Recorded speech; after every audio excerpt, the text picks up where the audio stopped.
republic for which it stands, one nation, under God, indivisible, with liberty and justice for all. Moment of silence.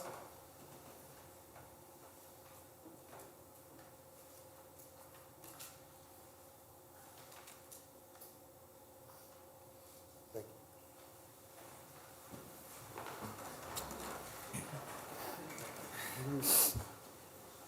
you. Okay, roll call. Alexander. Present. Spitali. Here. Venez. Here. Kowinski. Here. Salinas. Here. Tyler. Here. Emerson. Warple. Here. Rakels. Here. 8 present, 1 absent. So next up is the mayor's address. Good evening, council. Obviously, I'm not the mayor. For those who don't know me, who are maybe watching online, I'm Scott Miller, the chief of staff. Mayor sends his regards, but could not be here tonight. So it seems like it's been a long time since we last met, but it's only been a couple weeks. But since that time, the new Gateway Station has come online. Many of you got to go out and see it.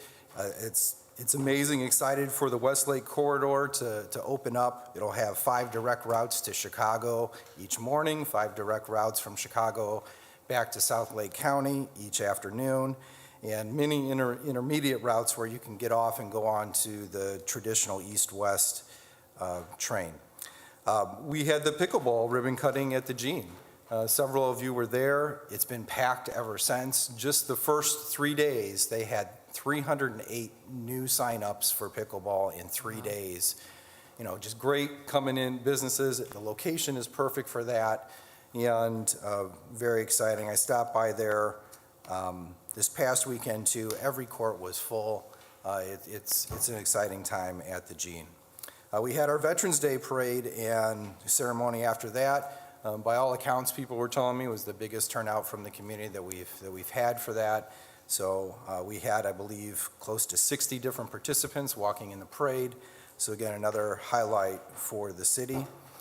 That night, maybe apropos with the elections coming up, we had the Hammond Boxing Club have a match at the Civic Center.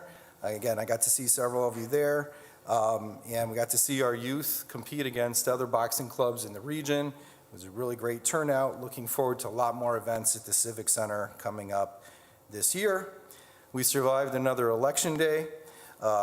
Congratulations to Lonnie Randolph and Carolyn Jackson in re-winning their seats, and Morton alumnus Frank Mervan Jr. for winning his seat. And I'd also like to wish a good luck to Melissa Guerra and Evangeline Stanford as they lead the school board moving forward. Councilman Warple, myself, and Ann Taylor from Economic Development traveled to Chattanooga last Wednesday, Thursday, and Friday on a one-region trip. A couple highlights to share with the council. I was excited to learn about quantum computing because you may have heard we have that already scheduled to come into our downtown. That Purdue is going to be taking over I believe the dialysis center right there, 40,000 square feet, and adding quantum computing. And without trying to get real technical, what quantum computing is to be able to take really large real-time data sets and process them. A traditional computer just does one thing after another really fast.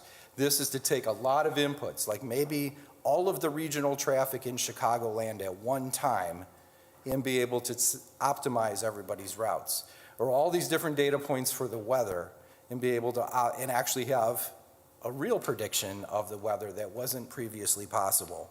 So that's already scheduled to come into Hammond. Like, that's already coming. So that's with the Purdue initiative in the downtown. Excited for that.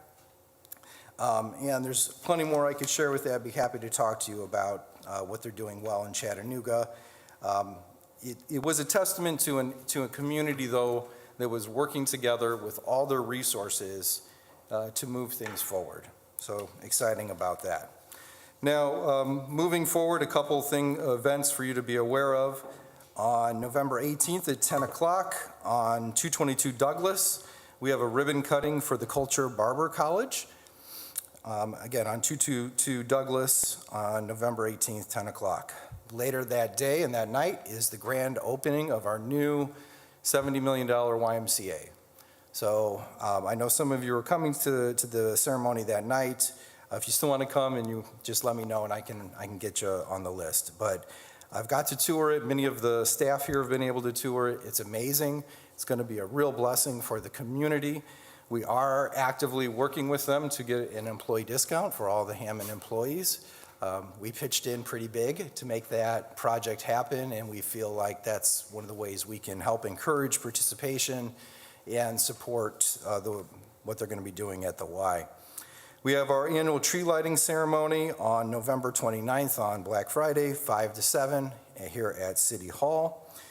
And then on Saturday, December the 7th, we do have our Hammond Holiday Parade, the same route we've been using in the past. 15 minutes prior, we will have a Santa Sprint down Indianapolis Boulevard. And then you may not know about this part, at noon afterwards, downtown in the HDC hub, they will be having a food fest. We've been cultivating, we have a commercial kitchen in HDC downtown, and we have a lot of food vendors that are going to be having their products for people to try. So the idea is come for the parade, and then if you want lunch, head downtown, hop into the HDC hub, and try out some of these locally sourced foods. At the next meeting, you're probably wondering about collective bargaining. I know Mayor always gives an update. I'll just say that we're progressing very well, and with respect to Mayor, since he's not here, I'll just say that I do anticipate you will have one, if not more, collective bargaining agreements for your consideration at the next meeting for approval. So really moving forward with that. And also some exciting news about the data center expansion up in the first. So both of that should be for the next meeting. All right, that concludes all of my updates. I do have, if the council has questions about homebound, when we get to that section, I'm absolutely prepared to talk about it. So, all right, thank you very much. Or any questions from anyone? Mr. President, Yes. Yes, Councilman Warple. as you said, Mr. Miller, we took that tour to Chattanooga with One Region.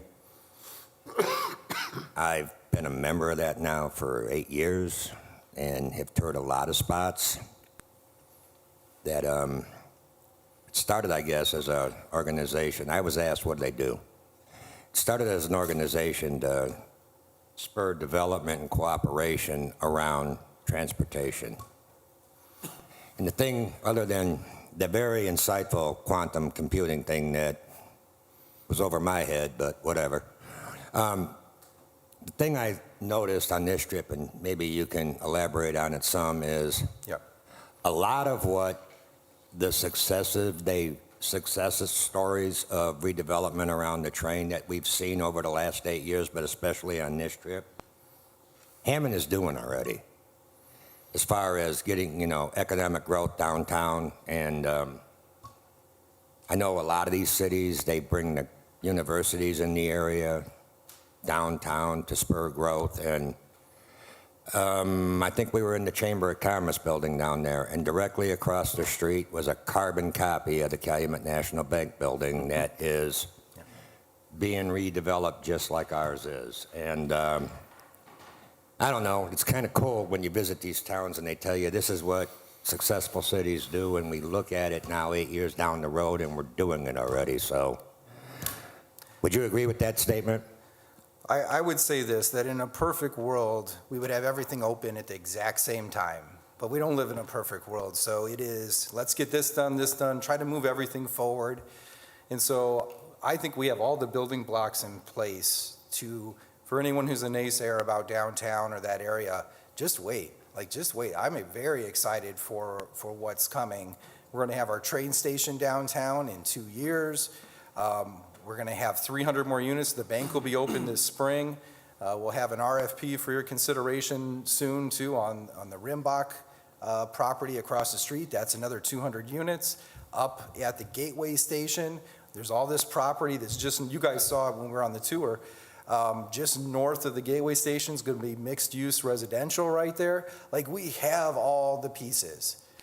And I think part of the thing that I think that we have to come to terms with is that part of the draw of living by the train station is Chicago. It is. And that's not a bad thing. It's not a bad thing that we have people that maybe work and they do some of their fun in Chicago, but they want to come back to Hammond for all the benefits that we have here in Hammond.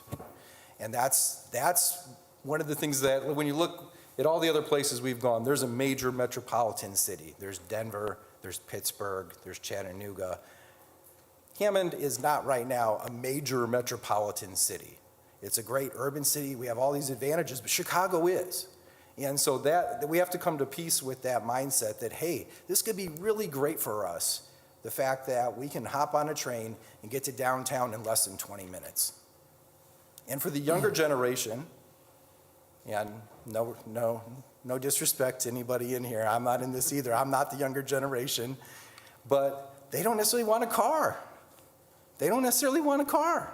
They want to use public transportation. They want to be able to hop on a train and get to wherever they want to go, or a bus, or a ride share when they can't get on one of those.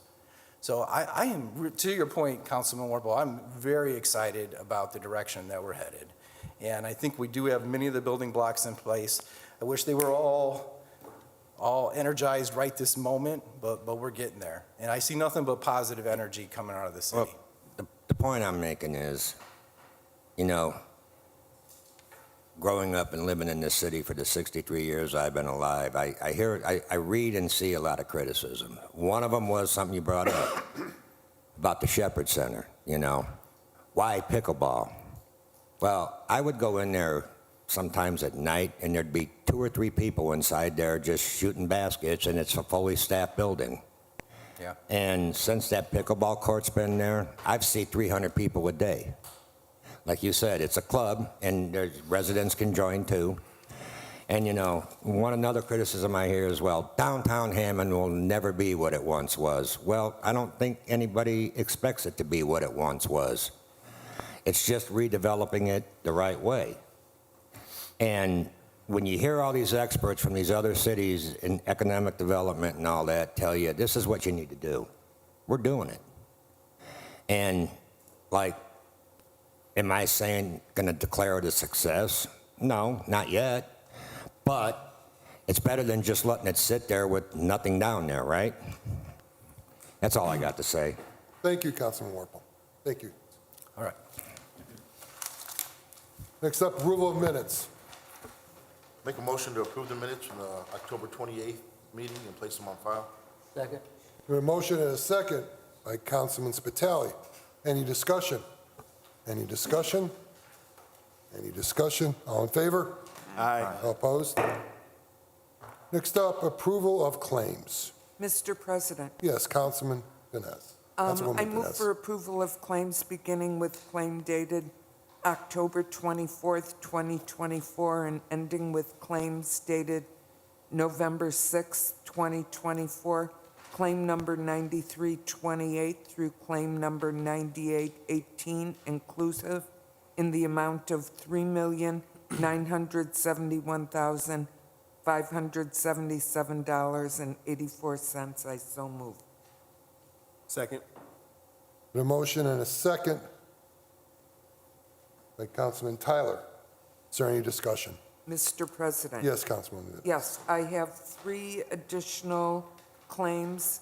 Claim 4. number 9819 in the amount of $500 for the School City of Hammond Skills for Life.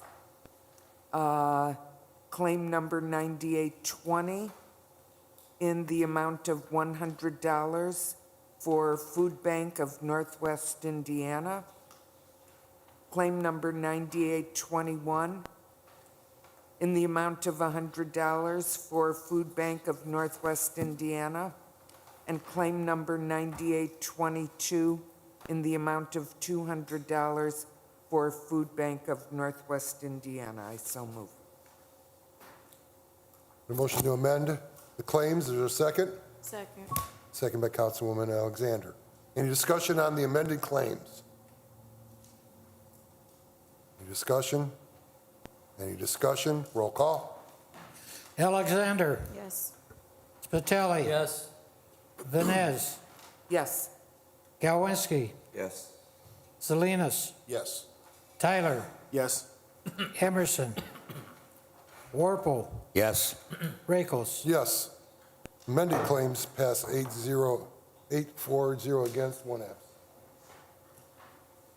Motion on the claims as amended.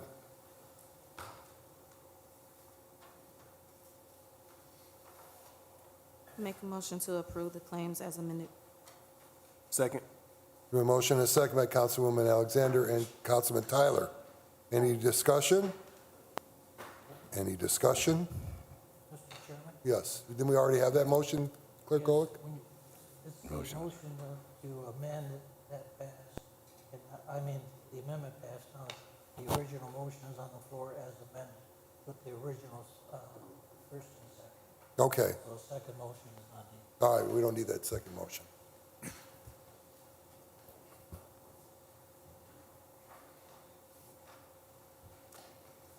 Roll call on the claims.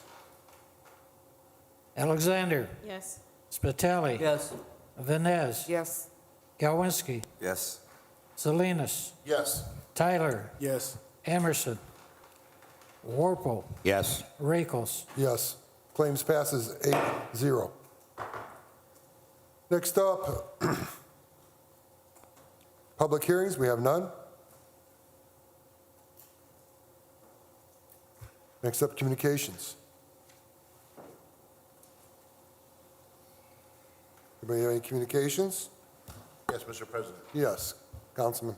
I want to just announce that Washington Irving Elementary School is hosting their winter coat drive and food drive. They're accepting coats of all sizes and condition, and any unopened or unexpired food items can be dropped off at the main office of the school. Thank you. Thank you, Councilman. Any other communications? Mr. President, Yes, Councilman. I have a few items that I want to share. One is, of course, the YMCA opening that is in my district for right now, despite Councilman Warple trying to redistrict. Just want to invite everybody to sign up for a tour. You can do so on the YMCA's website. They open fully on the 20th, which is next Wednesday, so excited for that. The second thing I want to announce is that to residents on Erie Street, I have communication from the water department. They have done a study in terms of, there were complaints about the water pressure on Erie Street, and there is an issue in a lot of the homes over there where they're going to switch out your meters for a larger model over the next couple weeks. So if you get contacted by the water department, please respond so that they can come out and switch those out if you are having issues with your water pressure. And then lastly, I just want to thank the rest of the council members who have contributed to our annual turkey giveaway. This is the fourth year that we're doing this event. We started in 2021, so this is our fourth year. It will be Saturday, November 23rd at 9 a.m. in the parking lot of the Affiliate Esteem Center. This year we were able to give out 200 turkeys. So if you are a family in need, please attend that. You have to be a Hammond resident. You have to show ID. It's a drive-through event, so we'll just place the turkey in your car after we verify your ID and your residency within the city. There are no early arrival, so hopefully everybody will just arrive at 9 o'clock. It normally takes us 30, maybe 45 minutes to hand out all of the turkeys, so it's a quick event. It is first come, first serve, so please get there if you are interested in picking up a turkey. Like I said, once again, that's Saturday, November 23rd at 9 a.m. at the Affiliate Esteem Center parking lot, and you will enter off of Highland Street. Thank you. Thank you, Councilman. Mr. President, Yes, Councilwoman Alexander. this Saturday, the North Township will be doing their 16th annual coat drive from 9 a.m. to 11 a.m. at Wicker Park, where they'll be giving new coats for children. Children have to be present with their parent or guardian in order to receive one of those coats. So for those that are in need of a coat, I recommend that you make it over to Wicker Park this Saturday at 9 a.m. to get a coat for your child. But the child has to be present so they can make sure that the size fits. Thank you. Any other? Just want to announce HC3 will be having their Frostyville event, the Hanson Community Center, 2823 Martha in Hessville. Be on Saturday, December 7th from noon to 3 p.m. Be after the parade. Challenger Learning Center will be there. Winter Wonderland, Winter Wonder Lab. Got raffles, Santa, elves, and face painting. Come and join for holiday shopping, treats, and entertainment. Thank you. Any other committee? Any other communications? Any other communications? Okay. Next up, committee reports. Mr. President, Yes, Councilman. Council as a whole will be bringing out 24-27 for third reading, final passage. Thank you. Any other committee report? Mr. President. Yes, Councilman. Yes, I will announce the Community and Crime Watch meetings, but I believe the did not meet. Why am I drawing a blank? The capital improvements. Capital Yeah, improvements, we thank you didn't- very there much. was no- Did not meet, so there is no report. Okay.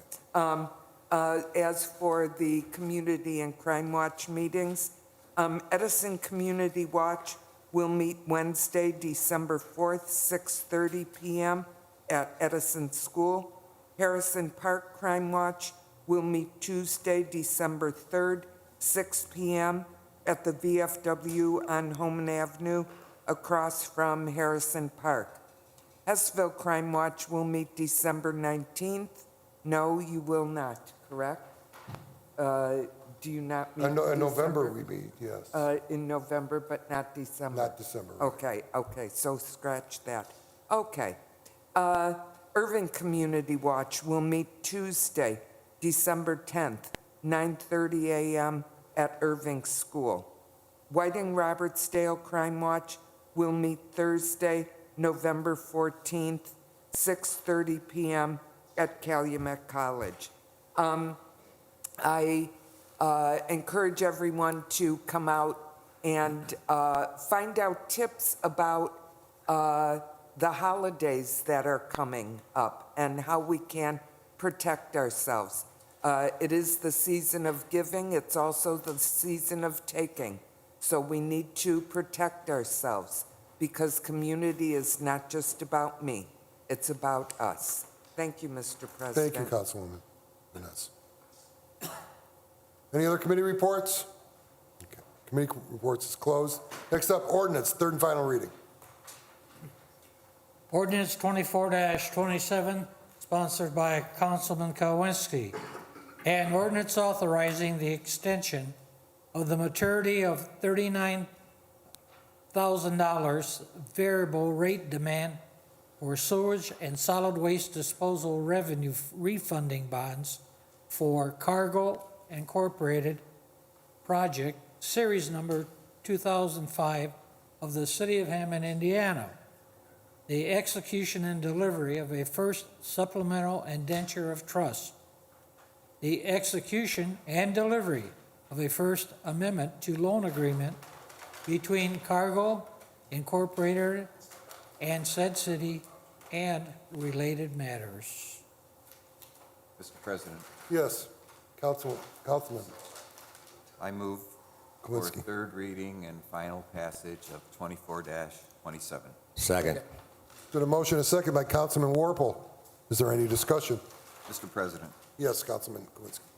this is a $39 million bond that Cargill took out, and they're on the hook for the bond, not the city, but they're asking for an extension of 5 years regarding carrying the bond, and so they're going through the city as part of the process to get approval to request the extension.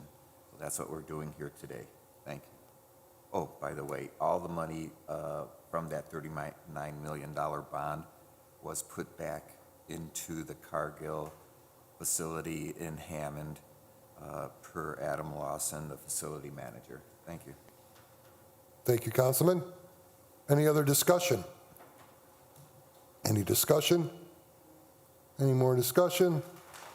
Roll call. Alexander, Yes. Vitale. Yes. Vines. Yes.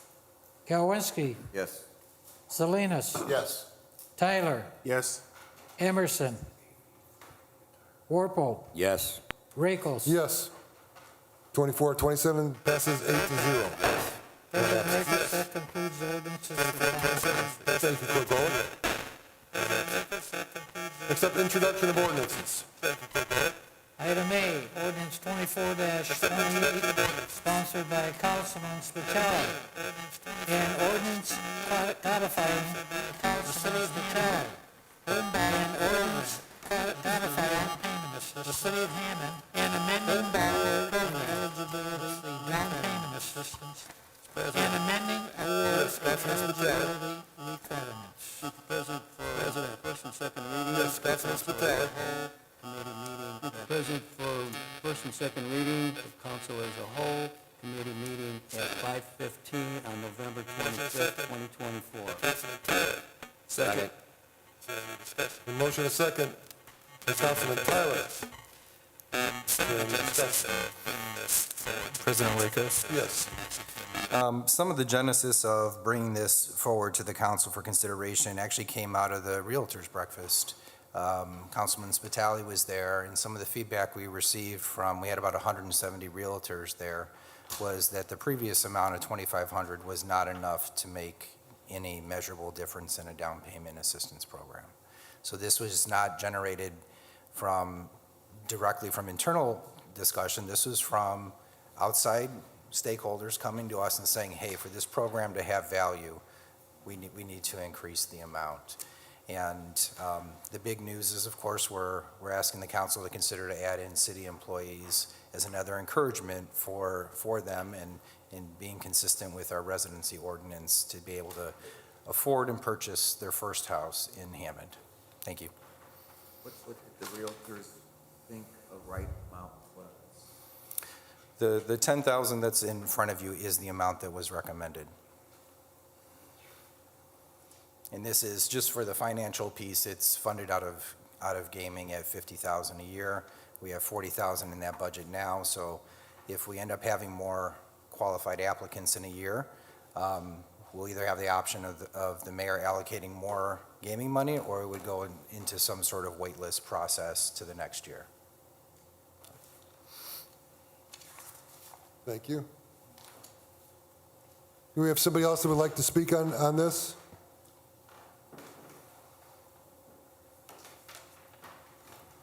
Good afternoon, council. Like the chief of staff said, this came from the Realtors Breakfast. A lot of feedback came from there. Currently, low income receives $2,500 for existing homes, and then new construction receives $3,500.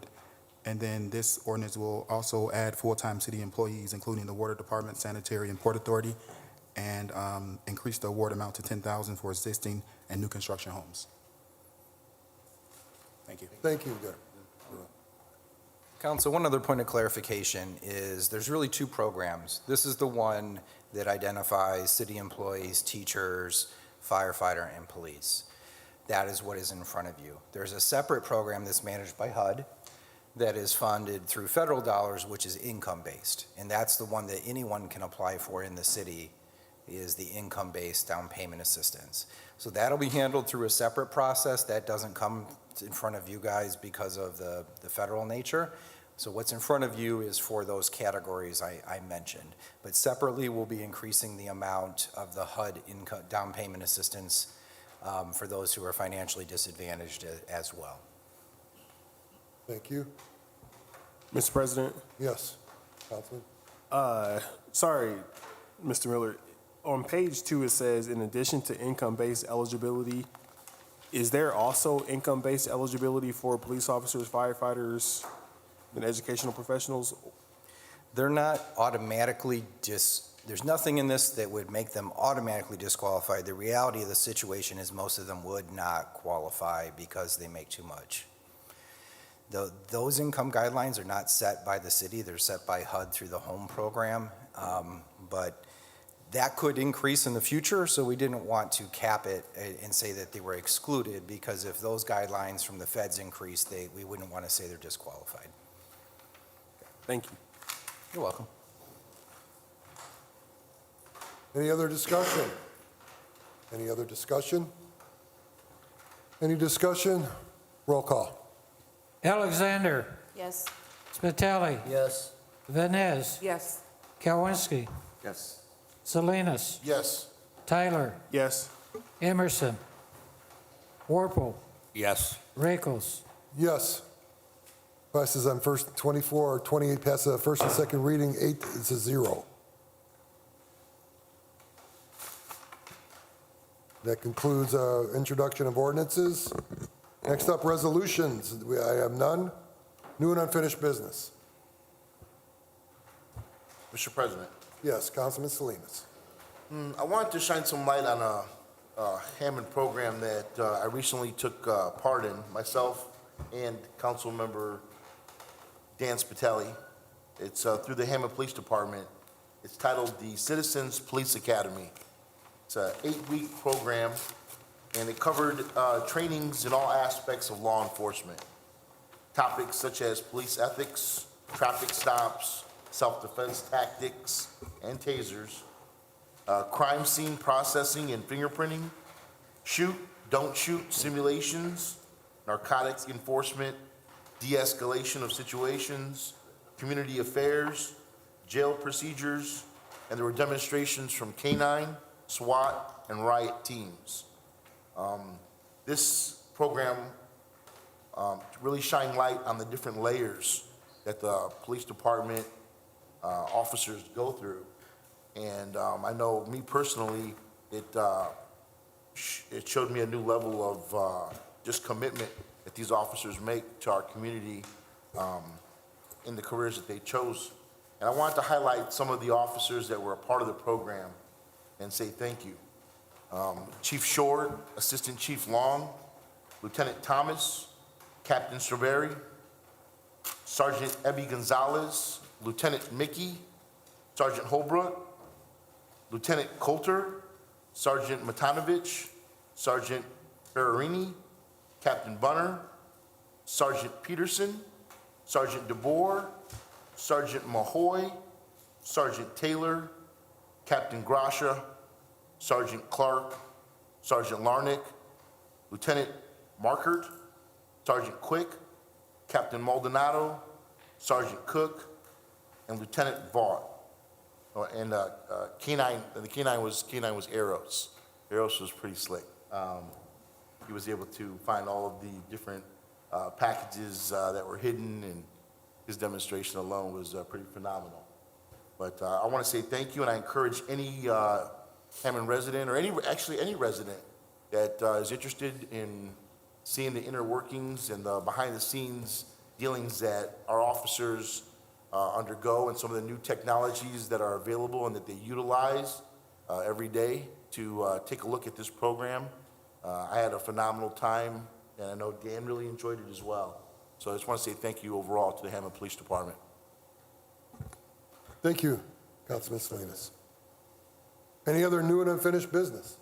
Mr. President, Yes, Councilwoman Vines. yes, I'd like to make a motion to move our December 23rd council meeting to December 30th.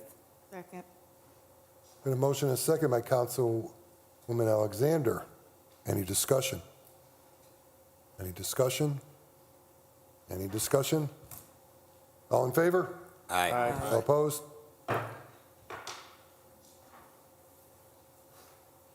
Any other new and unfinished business? Any other new and unfinished business? Any other new and unfinished business? New and unfinished business is closed. Public expression.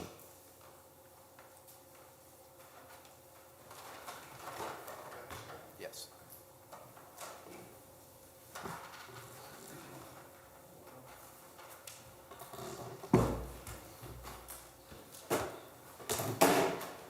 First up, Lori Zolno. They're close. Hi, Lori Zolno, 7142 Forest. Good evening, everyone. As of late in my travels around, specifically my neighborhood, I have noticed a number of fire hydrants that are locked out. There are red banding on them with padlocks. I presume that means they are non-functioning. This is of concern to me, particularly since on October 22nd, there was a fire in Chicago Heights. It ended up with the loss of 2 homes, and part of it was non-functioning fire hydrants. My understanding is they had to go 1,000 yards to find a functioning fire hydrant. It's just something that needs to be looked at. We don't think about them till we need them, and when we need them, we need them. So I just wanted to bring that to your attention. Thank you. Thank you. Next up, George Stoya. Thank you, George. Next up, Nathan Reeder. Council, Alex, good to see you. I haven't seen you in 25 years since we were in Cleveland for the indoor soccer tournament. So it's cool to see you today. Good to see you. I wanted to come talk to the council today. You know, in the past month, I've been to the Realtor Breakfast, and I've watched the last 2 budget meetings here, and then I saw the Memorial Park meeting, and it bothered me. So I wanted to come and address the council today. I've only been here twice in the last 20 years. The first time was about 15 years ago, and Dan Ripe was still on the council, and you guys were talking about rental registrations, whether it should be $80 or $20 a unit, and you guys laughed at me when I came up here to the meeting too late to even have a say in it. And but I just said, you know, that it's gonna be something that is not beneficial to the owners that hire me as a professional management company. And sure enough, the state agreed and capped the rental registrations at $5 a unit. And the second time was about 6 years ago. I listed a house for sale, and as soon as I put it on the MLS, the city called me and said they want to inspect the property and force the owner who listed their home for sale to rip out their finished basement because it was not permitted to be built. It's a point of sale inspection, something they do in Illinois often, but not in Indiana. We met with the city after I spoke with the council, and it stopped. So I wanted to come today because something's been bothering me for about 2 years now since we were at the Clark High School football field meeting, talking about whether we should turn Clark High School football field into 30 single-family homes or maybe a couple townhomes. And the mayor was getting hammered that day by about 100 people, similar to most of the council's age, that were in that room, saying that they've lived here for 50 or 60 or 75 years and they don't want to see any homes built on this land. And if it is, they just want those $300,000, $400,000, $500,000 single-family homes built there. They don't want those people who would buy a $200,000 condo. That's what they say, those people. And I said, Mayor, I was just at the Realtor Convention in Orlando, and they had a speaker there who wrote the book, The Color of Law, Richard Rothstein. And he says that this is modern-day redlining that's going on. And it bothered me. But I said, Mayor, I also heard from another speaker from Up for Growth, and he said it's up to the realtors to show up to these community meetings, to make sure that that's not happening, to say what needs to be said at those community meetings so the housing gets built where it needs to be built. But the realtors don't want to do that. And after 15 years, I've resigned from those boards to focus on North Township. And I've started working with this group called Strong Towns. And we started a local chapter called Strong Towns Ileana. And I'm here to tell you, if you promote this Memorial Park meeting or whatever you want to build housing and you want to hold a public meeting for whatever reason, I will show up and say these things so that the mayor doesn't have to take the heat. And I would appreciate if some of the older folks in the council would stand up so our 21-year mayor who saved the city doesn't have to take the heat from the 70-plus-year-old people who show up there and say, we don't need housing. Well, the median value in Hammond's gone from $60,000 to $175,000 in the past 10 years. It's tripled. That's never happened before in the city. In Memorial Park, those homes would sell for no more than $30,000 a house after 2008, and it's just recently tripled. So while those people are right and protesting something happening in their neighborhood, I don't have much time. I want to meet with you guys. I brought some information on the infill program from South Bend. You can take that with you. They've built 120 homes on their infill lots. We have 500 infill lots in the city of Hammond. I learned at the Realtor Breakfast. And I brought a book for you, The High Cost of Free Parking, to talk about all the infill lots we have on our major thoroughfares that nobody should complain about housing being built because it's a commercial thoroughfare. But I've offered to meet with some of you in the past. I know you personally. Please come to my office. I have a presentation I can give you. I want to tell you what's going on in this housing market because I've watched it for the last 20 years, and we have quite an opportunity to build some new assessed value and fix our budget. Thank you.